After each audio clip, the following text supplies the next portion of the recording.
হকির খবর জানাবো। রিপোর্টিং আর করোনা টেস্ট শেষে টার্ফে নামলো হকি দল।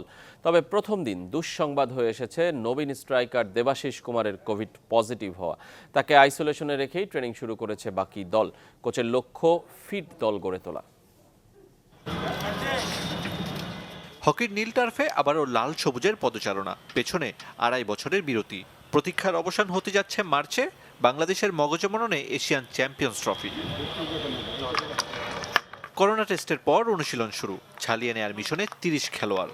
করোনা আক্রান্ত আক্রমণ ভাগের সেনা দেবাশিস কুমার আইসোলেশনে। দুর্ভাগ্য তার, প্রথমবার ডাক পেলেও অপেক্ষা বাড়ল মাঠে নামতে। ব্যক্তিগত কারণে ক্যাম্পে যোগ দেননি গোলরক্ষক আবু সাইদ। ক্রিকেট ফুটবলে জৈব সুরক্ষা দিতে খেলোয়াড়রা থাকেন হোটেলে, সেখানে হকি ফেডারেশন ব্যতিক্রম। জিমি ওয়াসিমদের ঠাঁই ফেডারেশন হোস্টেলে। অ্যাকচুয়ালি এটা তো আমাদের আলাদা একটা হোস্টেলই, যতদূর সম্ভব ফেডারেশনও চেষ্টা করতেছে তাদেরকে স্যানিটাইজ কিংবা যা আনুষঙ্গিক যেসব জিনিস দরকার সব কিছু দিয়ে। ডাক্তার মানে ডেলি মানে কন্টিনিউ থাকবে না, কিন্তু সপ্তাহে একবার যদি কারো প্রবলেম হয় সে ডেডিকেটেড ডাক্তার আছে। এই মুহূর্তে ক্যাম্পের মধ্যে আমরা থাকতেছি সবাই, এর আগেও ছিলাম এবং এখানে যথেষ্ট সিকিউরিটি দেওয়া হচ্ছে। স্বাগতিক হিসেবে এশিয়ান চ্যাম্পিয়ন্স ট্রফির ষষ্ঠ আসরে প্রথমবার খেলবে বাংলাদেশ।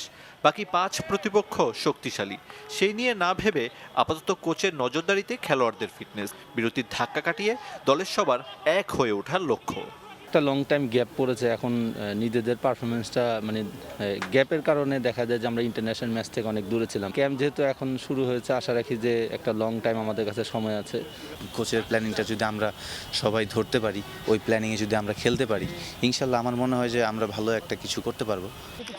খেলোয়াড়দের ফিটনেস ও পারফরমেন্স পর্যবেক্ষণ করে 32 সদস্যের স্কোয়াড নামিয়ে আনা হবে 18 জনে। কোচের চাওয়া পূরণে টুর্নামেন্ট শুরুর আগে প্রস্তুতি ম্যাচ আয়োজনের ভাবনা হকি ফেডারেশনের। আরিফুল ইসলাম, চ্যানেল 24, ঢাকা।